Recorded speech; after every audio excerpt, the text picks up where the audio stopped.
नमस्कार मित्रों, मैं डॉक्टर अमर्त्य प्रकाश आपका स्वागत करता हूं आज के इस नए वीडियो में। और हम आयु गणना की बात करते हुए अपने इस प्लेलिस्ट के अंतर्गत एक नया वीडियो शुरू कर रहे हैं, जिसका शीर्षक है आयु निर्धारण की सबसे आसान विधि।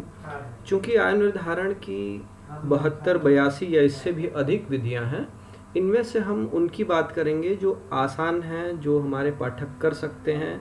फिर भी हम सभी विधियां बताने का प्रयास अवश्य करेंगे।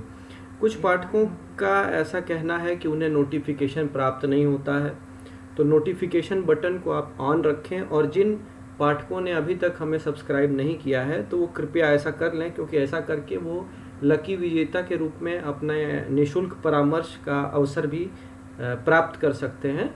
आइए हम शुरू करते हैं। आयु निर्धारण की आसान विधियों में से आज हम केंद्रांक विधि के बारे में बात करेंगे। आचार्य नेमीचंद शास्त्री एक प्रबुद्ध ज्योतिर्विद थे।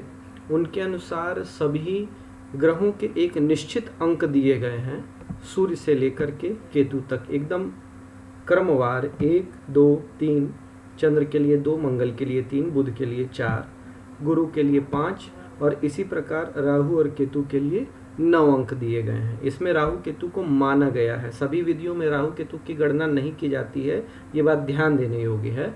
और केंद्रांक की भी 2 विधियां हैं, तो उनमें से ये प्रथम विधि है। हम उदाहरण के साथ लगाकर देखेंगे जिससे कि आपको पूरी तरह से ये स्पष्ट हो जाए। इसके क्रमबद्ध चरण हैं, कुछ स्टेप्स हैं, जैसे सभी गणनाओं की कुछ स्टेप्स होती हैं। 7 चरण हैं इसके। पहले चरण में क्या करते हैं, जो चारों केंद्र भाव हैं, केंद्र यानी 1, 4, 7 और 10 में जो राशि के अंक हैं उनको जोड़ लेना है। इसी प्रकार त्रिकोण में जोड़ लेना है। त्रिकोण में लग्न, पंचम और नवम आता है। केंद्र में बैठे ग्रहों को दिए गए अंकों के अनुसार, जो पिछली स्लाइड में अभी आपने देखा उसके अनुसार जोड़ लें। और इसी प्रकार त्रिकोण में भी बैठे हुए सभी ग्रहों के अंकों का योग कर लेना चाहिए। अब ये चारों योग यानी केंद्र में सभी राशियों का योग प्लस उसके साथ साथ ग्रहों का योग, और त्रिकोण में सभी राशियों का योग और उसके साथ साथ ग्रहों के जो अंक दिए गए हैं उनका योग, इन चारों मानों को जोड़कर 12 से गुणा करते हैं और 10 से भाग देते हैं। जो मान आता है उसमें से 12 फिर घटा देते हैं, वही प्राप्त आयु होती है। आइए हम एक उदाहरण लेते हैं। एक जातिका की कुंडली लेते हैं।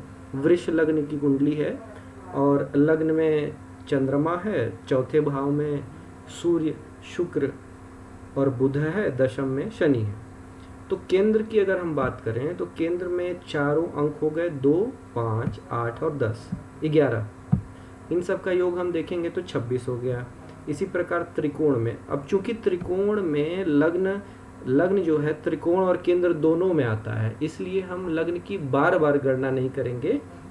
या तो हम केंद्र में कर लेंगे या तो त्रिकोण में कर लेंगे। चूंकि हमने केंद्र में कर ली है इसलिए हम त्रिकोण में लग्न भाव को नहीं लेंगे, केवल पंचम और नवम को लेंगे, यानी 6 और 10।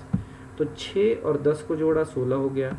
अब केंद्र में बैठे ग्रहों के अंकों का योग करना है, तो क्रमशः हमें चलना होगा। चंद्रमा के लिए 2, फिर सूर्य के लिए 1, फिर बुध के लिए 4, शुक्र के लिए 6 और फिर अंत में शनि के लिए हो गए अंक 7। इसमें नेपट्यून, यूरेनस, नेपच्यून और प्लूटो की गणना की कोई विधि नहीं है, इसलिए उनको हम नहीं लेते हैं।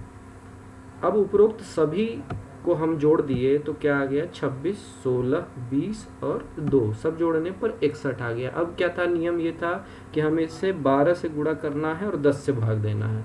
तो हमने 61 को 12 से गुणा किया और 10 से भाग दिया। मान आया हमारा 73.2।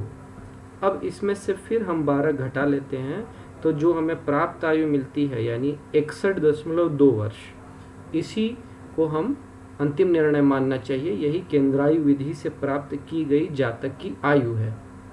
हम दूसरी विधियों की भी बात करते हैं, लेकिन जो केंद्रायु में भी मतांतर है हम उसकी भी बात करते हैं।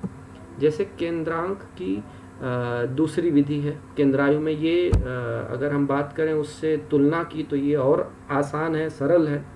इसमें क्या करते हैं, सभी राशियों का योग करके 3 से गुणा कर देते हैं।